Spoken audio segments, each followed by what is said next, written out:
কানবে, কবরে আযাবের ভয়ে যারা কানবে, জাহান্নামের শাস্তির ভয়ে যারা চোখ দিয়ে পানি বের হয়ে যাবে, কান্না আরম্ভ হয়ে যাবে, চোখের পানি গাল বেয়ে বেয়ে পড়ে আমার আল্লাহ ডেকে ডেকে বলেন, ফেরেশতারা, এ ফেরেশতারা, আমার বান্দার চোখের পানিগুলো পড়তেছে, এ ফেরেশতারা, এই চোখের পানিগুলো বিফলে যাবে না, চোখের পানিগুলো তোমরা সংরক্ষণ করো।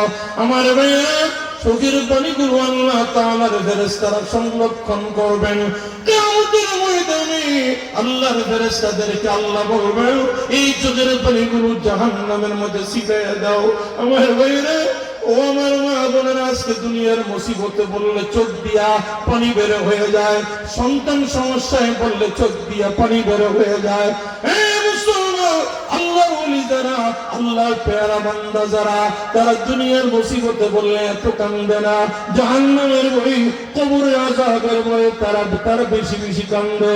হযরত ওমর ফারুক রাদিয়াল্লাহু তাআলা আনহুর কথা কিতাবের মধ্যে আসছে, উনি আল্লাহ পাকের গজব কোহরের ভয়ে উনি কাঁদতে কাঁদতে কাঁদতে কাঁদতে চোখের পানি পড়তে পড়তে চোখের পানি দিয়া গালের মধ্যে কালো কালো কালো দাগ হয়ে গেছে। একজন সাহাবী ডেকে বলে, ওমর, আপনার গালের মধ্যে কালো দাগ হয়ে গেছে, দাগটা বড় সুন্দর লাগে। মুসলিমিন, এই কালো দাগগুলো বড় সুন্দর দেখা যায়, আমরা একটা মেডিসিনের ব্যবস্থা করে দেই, ক্রিমের ব্যবস্থা করে দেই, যেই ক্রিম দিলে আপনার দাগগুলো নষ্ট হয়ে যাবে। ওমর রাদিয়াল্লাহু তাআলা ডেকে ডেকে বলে, ও নবীর সাহাবীরা, না না, আমার এই দাগগুলো আমি দূর করব না, দরকার আছে এই দাগগুলো আমার। কি দরকার? এ নবীর সাহাবীরা, কিয়ামতের ময়দানে আল্লাহর দরবারে যখন আমি হাজির হব, আর যখন বলা হবে তুমি কি নিয়ে আসছো আমার কাছে, আমি বলবো, আল্লাহ কিচ্ছু আনতে পারি নাই, আল্লাহ তোমার জাহান্নামের আযাবের ভয়ে, আল্লাহ তোমার শাস্তির ভয়ে আমি কাঁদতে কাঁদতে আমার চোখ দিয়া চোখের পানি পড়তে পড়তে দুইটা দাগ নিয়ে তোমার দরবারে হাজির হয়ে গেছি। এই দুইটা দাগের উসিলায় তুমি আমাকে ক্ষমা করে দাও, আমার প্রতি তুমি সন্তুষ্ট হয়ে যাও। আমার মেয়েরা, ও আমার মা বোনেরা, মুহাম্মদুর রাসূলুল্লাহ সাল্লাল্লাহু আলাইহি ওয়াসাল্লাম বলেন, মানুষের তিনজন বন্ধু আছে। প্রথম বন্ধু দুনিয়াতে বন্ধু, শ্বাস বন্ধ হয়ে গেলে বন্ধুত্ব শেষ করে ফেলে।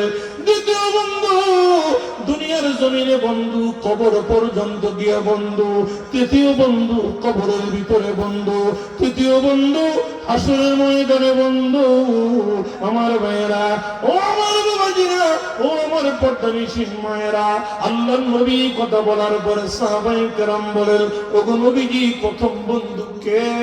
আমার নবী বলেন, প্রথম বন্ধু হলো বাড়ি, গাড়ি, মিল কারখানা, জমি জমা, দুনিয়া সম্পদ, এটা হইল প্রথম বন্ধু।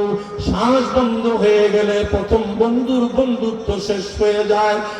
মুসলমান, সময় বলে তাড়াতাড়ি করো, আর দেরি করা যায় না। দ্বিতীয় বন্ধু যারা, কেউ পানি গরম করে। দ্বিতীয় বন্ধু যারা, কেউ কাফনের কাফন নিয়ে আসে। দ্বিতীয় বন্ধু যারা, কেউ জায়গায় জায়গায় ফোন কইরা খবর পাঠায়। দ্বিতীয় বন্ধু যারা, মুসলমান, কেউ কাফনের কাফন নিয়ে ব্যস্ত হয়ে যায়, জানাজার নামাজ পড়ার জন্য হাজির হয়ে যায়। এবার নবী বলেন, দ্বিতীয় বন্ধুরা পাগল পাড়া তাড়াতাড়ি বাড়ি থেকে বের করার জন্য, ঘর থেকে বের করে দেওয়ার জন্য। আমার জানাজার পরে চারজনে কান্দে নিয়ে গুরুস্থানের দিকে নিয়ে যায়।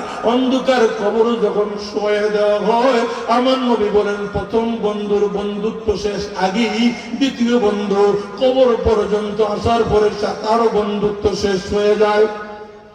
আমার আমি শেষ করে দিয়েছি।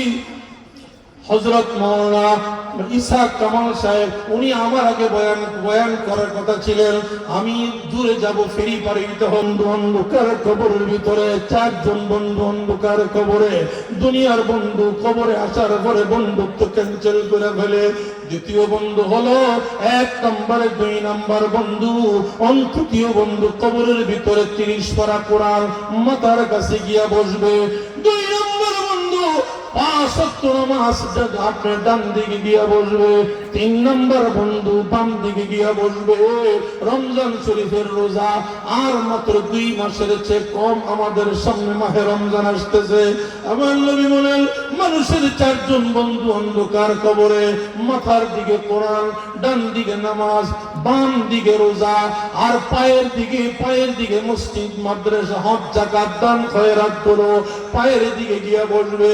আর দিকে রেখে বলবে, ও আল্লাহর বান্দা তুমি ঘুমাও, তোমার কোনো চিন্তা নাই, তোমার কোনো ফিকির নাই, টেনশন নাই।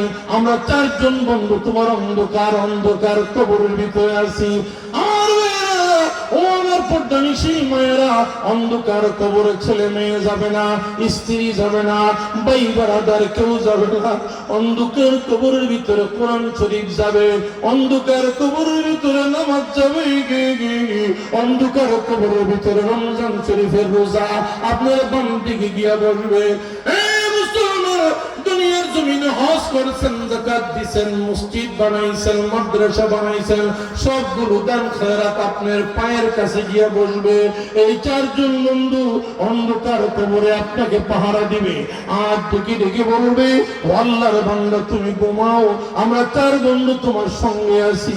জোরে কোন সুবহানাল্লাহ। আপনার 1 তলা 2 তলা 5 তলা 10 তলা বাড়ি গাড়ি সব দুনিয়াতে পড়ে থাকবে। মুসলমান, আপনার সব সম্পদ দুনিয়াতেই থাকবে। আপনি কি নিয়ে যাইবেন দুনিয়ার জমিন থেকে?